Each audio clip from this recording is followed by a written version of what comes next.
Hi everyone, welcome to the CURES Show, where we explore the cutting edge of wellness. What should we be doing right when we get sick so that we don't really fall victim to all the cold and flu that's going around?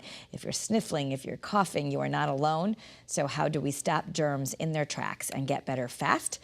There's actually an answer to that. And we are here with the all-natural ways that you can keep your family healthy.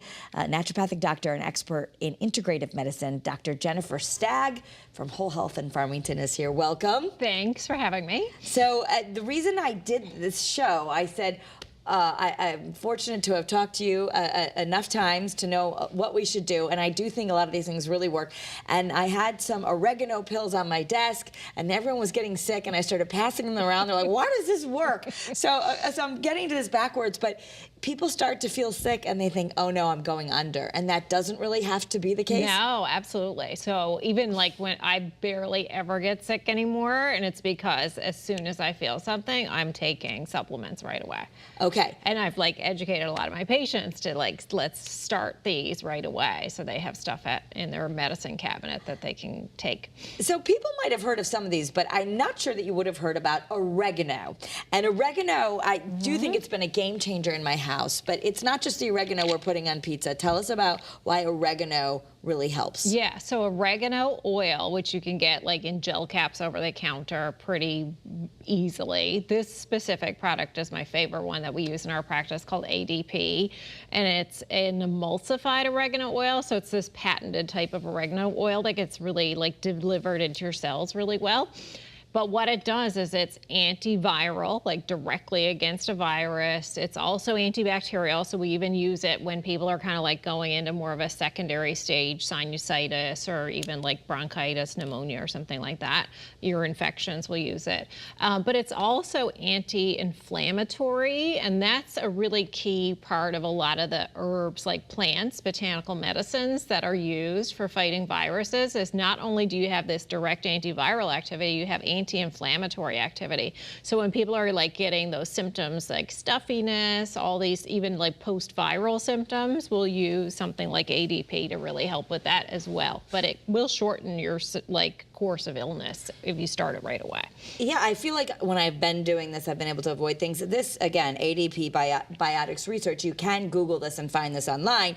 You sell it in your office. It's meant for doctors, but it's over the counter. Right, yes, it's very safe. Like it's oregano oil, that's safe to use. What's in it? Oregano oil. Yeah, oregano oil. That's what's in it. So I mean, you might not have realized that oregano oil is sort of nature's antibiotic and antiviral. Yep, yeah, and antifungal. We also use it for like fungal yeast overgrowth as well, too. Okay, so it's really good like to just a heavy hitter for everything. Now it says the dosage here is 1 tablet, which I was doing, but when I called you and I was actually getting sick, you said, oh no, pound that. Yeah. So how many should you take at the first sign of illness? Yeah, so I'll have people take like 3 to 4 twice a day for those first few days. Okay. And a lot of times, like even if I feel like I'm coming down with something, it's a lot of times I only do that like the first day, and I'm like not even sick then the next day. The next day, and then you can kind of stop if you're better. And then just take your regular wellness supplements. But you can add on some other things too, which, you know, we've talked about too. But yeah,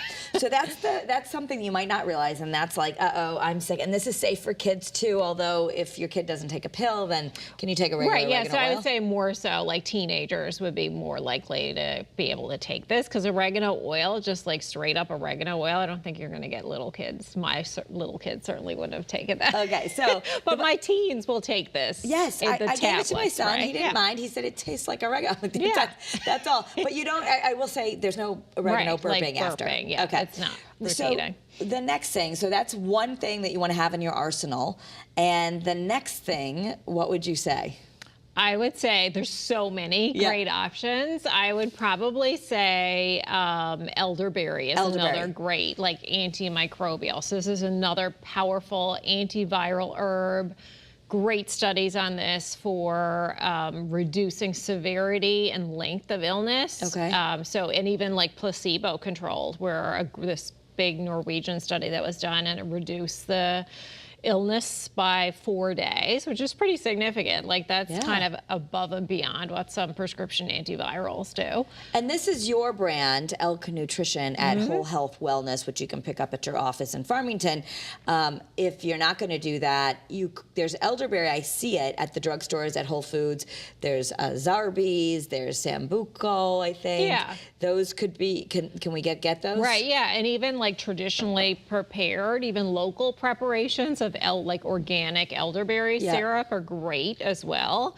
But those, like you really, like just taking like a couple of elderberry gummies is probably not going to like dosage-wise, it's not enough. So that's why I like the liquids, because they're much more concentrated and you can dose it high enough. And so then with that, like I'm telling people to take a couple of tablespoons of it, and the dosage recommendation is often like 1 teaspoon a day.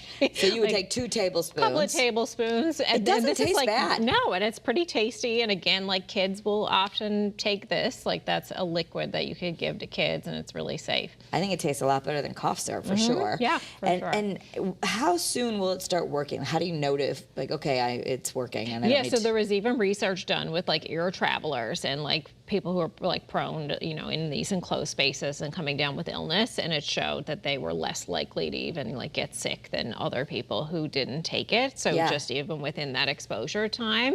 But yeah, like the same sort of profile where you just take a lot of it the first day or two, or you feel like you're just starting to come down with symptoms. That's the key, is to start some of this higher dosing just for a couple of days right at the start of those, like my throat feels a little scratchy, I feel a little stuffy, I feel like I'm coming down with something. You want to catch it quickly. Okay, and that's because the virus is multiplying. We don't want the virus. Right. So a lot of like the mechanism of how these like herbs work, and even some of the like minerals and vitamins, is that you're trying to prevent even like the virus from entering the cells in the first place, and then trying to limit the amount of like growth of the virus, that replication cycle. So the quicker you get to that, the better off you're going to be. So, and we'll talk about some things to do for travel as well, but even proactively, if you're traveling, I know you travel sometimes to go speak to other doctors, would you take some elderberry before you leave? And I remember just like as a medical student, one of my professors, he always said like when he traveled, he basically almost drank a little bottle of Sambucol.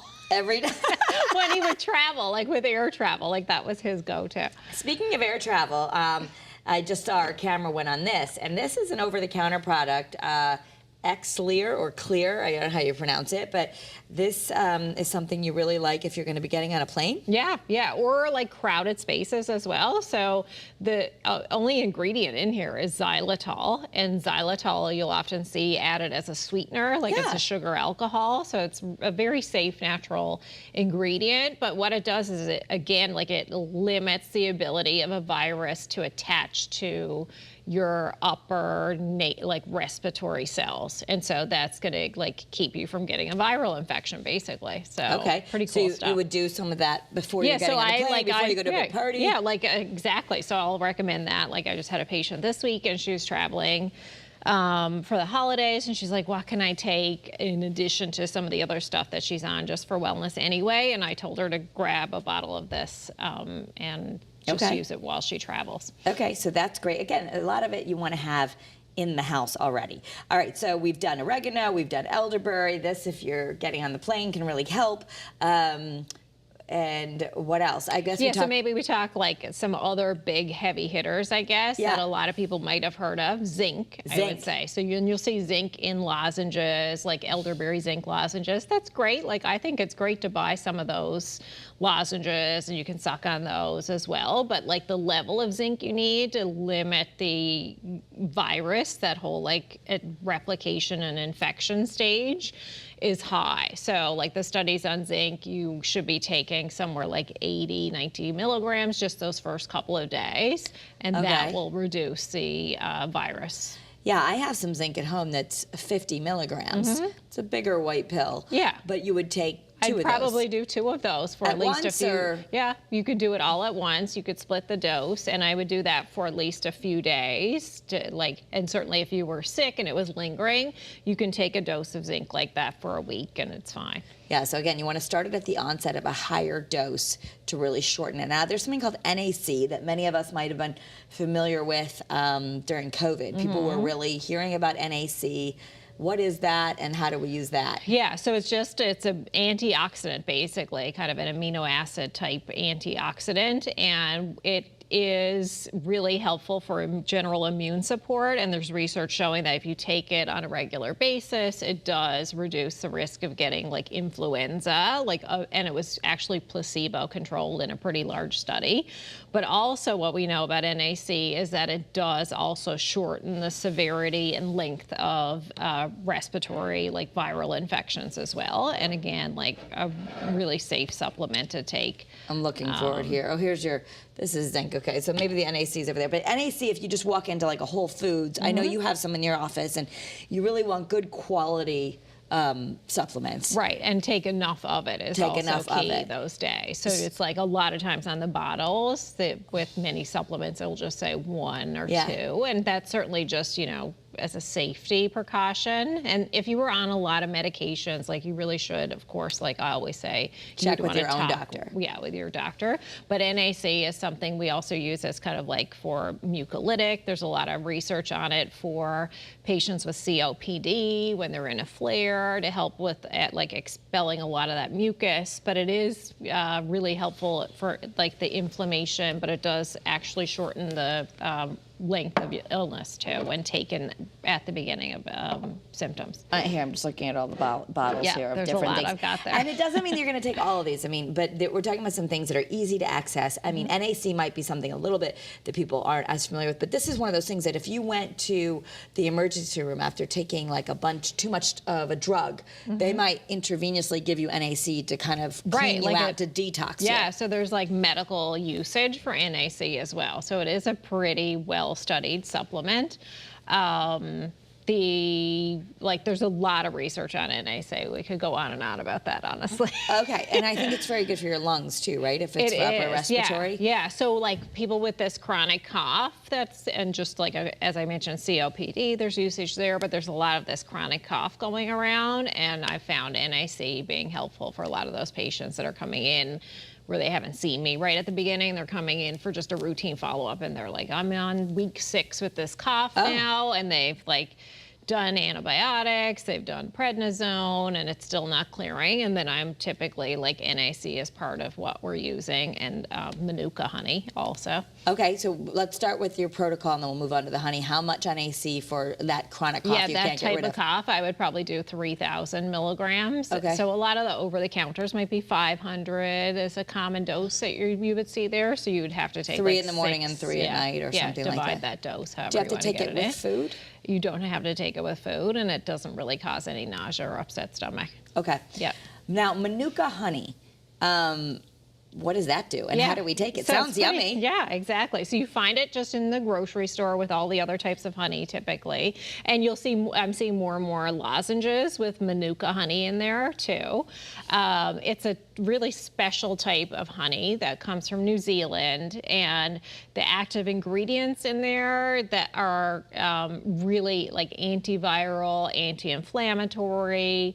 There are older studies. There's actually an old study just on regular honey being a great cough suppressant that worked just as well as like a over-the-counter cough medicine, and without any risk of side effects. So it's something that I've always used with my kids. Okay. For just like as a cough relief. How do you use it? Just put it on the teaspoon? Just put it straight on a teaspoon, and you can take it off the teaspoon, but you can stir it into like warm tea as well. Okay. It's another way, but I think it works better if you just take it straight off of a spoon. They also say it's helpful just because it'll remove any of that mucus in the back of your throat just as you swallow it, right? Exactly. So it's like it's going like and really getting locally at the respiratory kind of like tract there. So specifically Manuka honey versus just, sometimes I've tried to just buy the local honey because you hear local honey is good. But right, yeah, and I would say that's true more so for like the allergy piece of it. The local honey is probably better there, but Manuka honey I think is better for the antiviral effects. And also we even use it topically in a wide variety of cases. Like I've even had a patient with treatment-resistant MRSA, like lesions all over his body on different types of antibiotics that weren't working, and we healed it with Manuka Honey. Oh my gosh.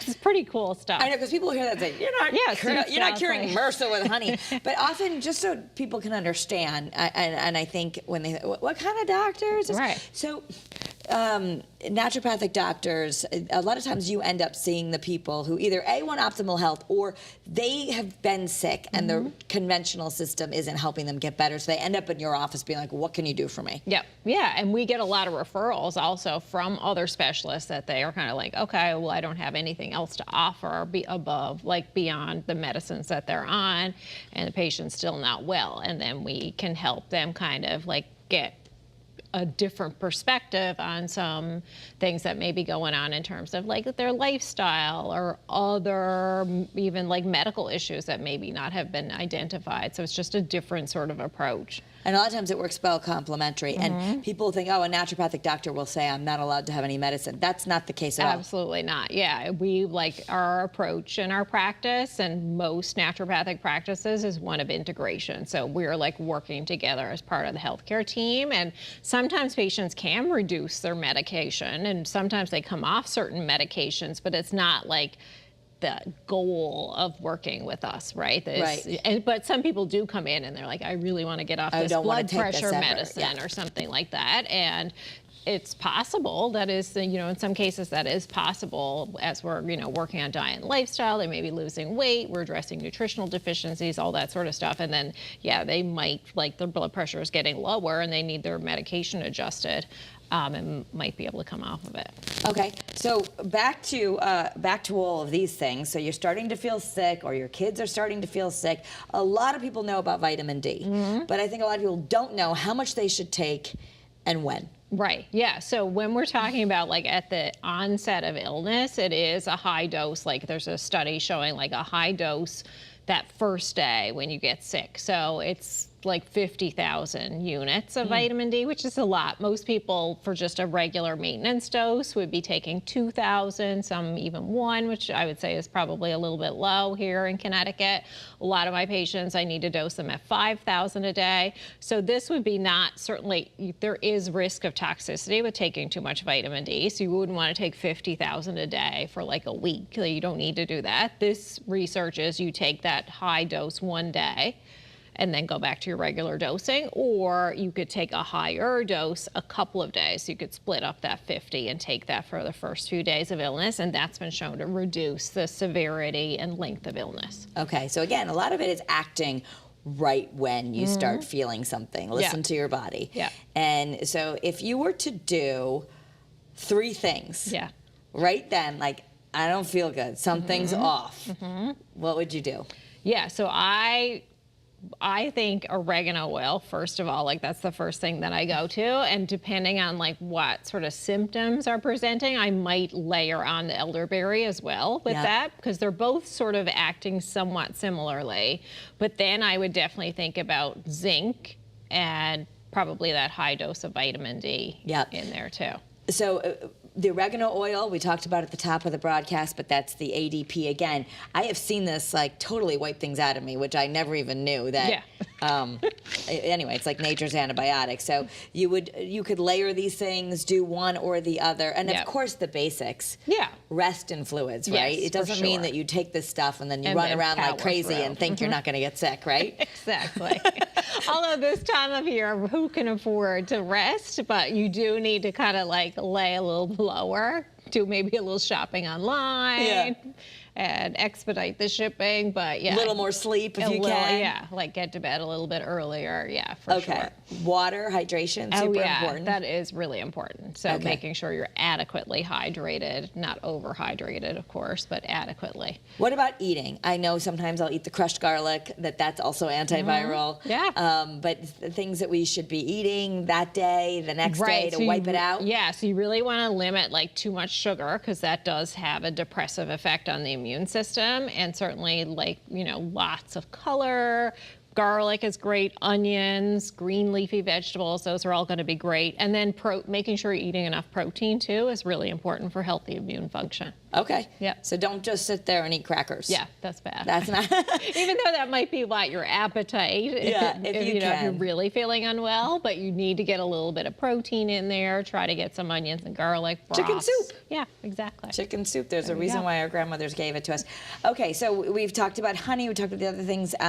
Let's see. What else did you bring here? Yeah, so that's a cool kids formula, and that is more so for like prevention. It is elderberry, and then there's a ingredient in there called 2FL, and it's basically a component that works on the microbiome. And so it comes from milk, essentially, like human milk. In breast milk, this is where this research comes from. Wow. In breast milk, it naturally has this component 2FL, which is really important for immune function. And this is why, like, breastfed babies tend to get sick less often than if you're formula fed. And now, like, there's research on this particular ingredient being put into formulas.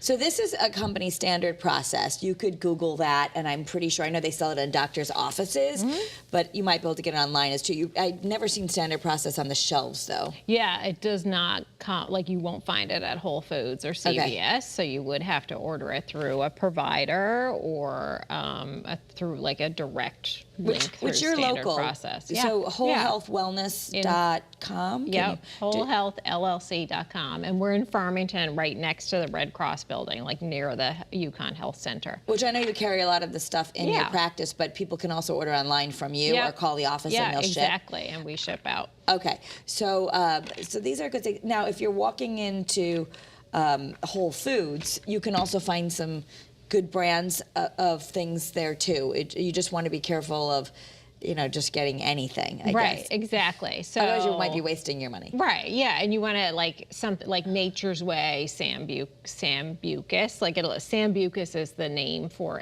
elderberry, like the Latin scientific name. So this is why you'll see products called Sambucol or Sambucus.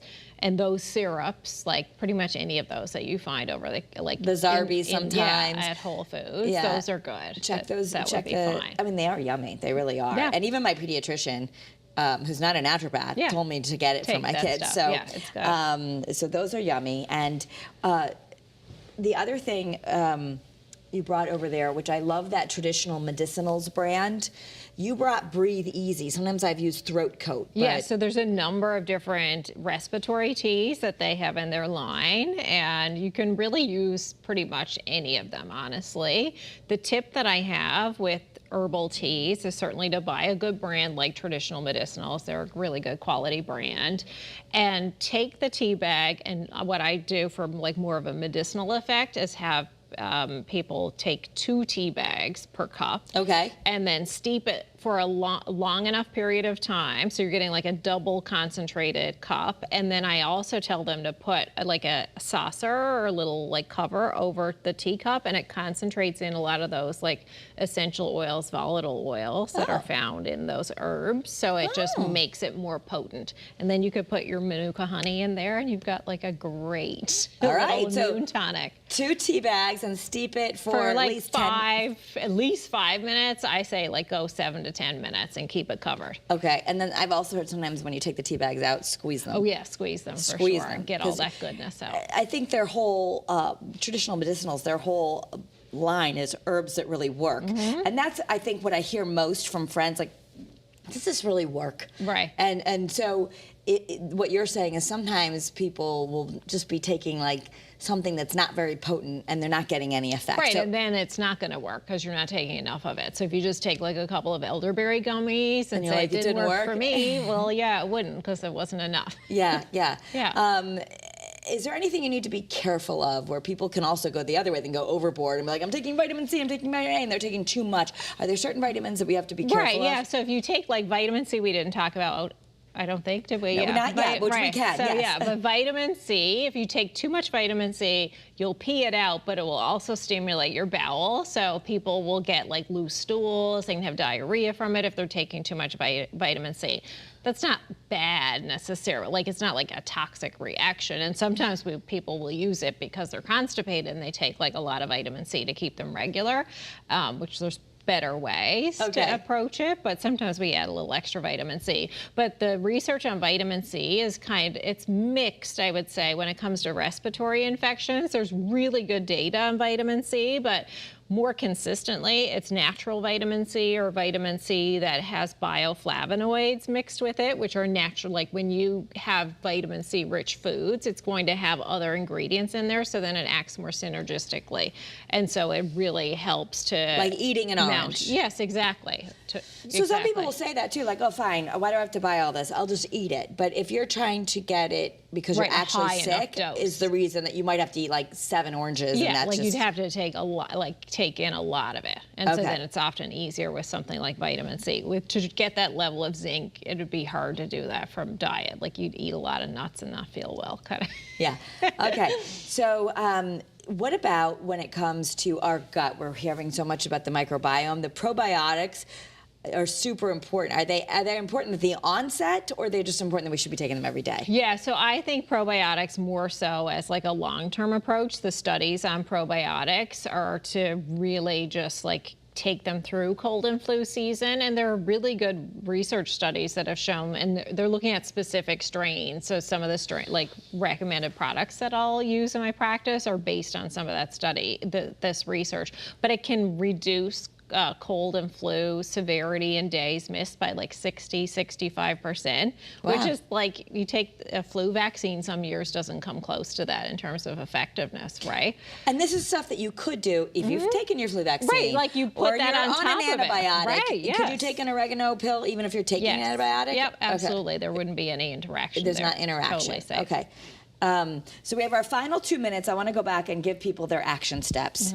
And the top 3 things that Dr. Stagg would do herself or for one of her 3 children, which kids are a little different. You might, they fight you on things, number one. But number one, first thing, we're talking about this, which I have seen to be pretty amazing, the ADP oregano oil, or if you can't get this, right away. Could get like a capsule, like Gaia makes a really makes good, an oregano oil capsule. Oregano oil, that's pretty like available at Whole Foods. But you want to take more like... You want to take a lot of them. You like want to 3 to probably 4 take capsules. like 4 twice a day of those little gel caps to really do the first something. day. Okay. And it's fine. It just tastes like like oregano. Okay. Okay. The next thing you would do But you won't smell like oregano either. You know how sometimes doesn't come out of your skin. Like if you eat too much garlic, it smells bad. Like you're not going to smell like pizza. Yeah. It tastes like oregano, but I haven't noticed anything after. Yeah. The next thing would be, and this is great for the kids, but the elderberry. Right. So probably the elderberry as well. Like if you're really, I really do not want to get sick, I would take the ADP, I would take the elderberry and take a good dose of it. Like we talked about, like a couple of tablespoons twice a day, probably in the morning that first day. Okay. Yep, yeah, and maybe even the second day. And if you're feeling good, then you can kind of like lay off of it. And finally, zinc and vitamin D, which we're talking about a lot of. A good dose of both of those, and you could split, as we talked about, you could split that dose of vitamin D over a couple of days, and it would be higher than what you normally take daily. And then, or you could do a really high dose in one day, and then the zinc you would want to do a high dose of. Yeah. Dr. Stagg is local. You can follow her at Dr. Stagg, S-T-A-G-G. You can follow me at Kara Sundland for more information on wellness. So here it is. You don't have to take cold and flu season lying down, literally. That's right. We can fight it. That's right. Thank you so much for being here. Thanks for having me. All right, everyone. Have a great day and be well.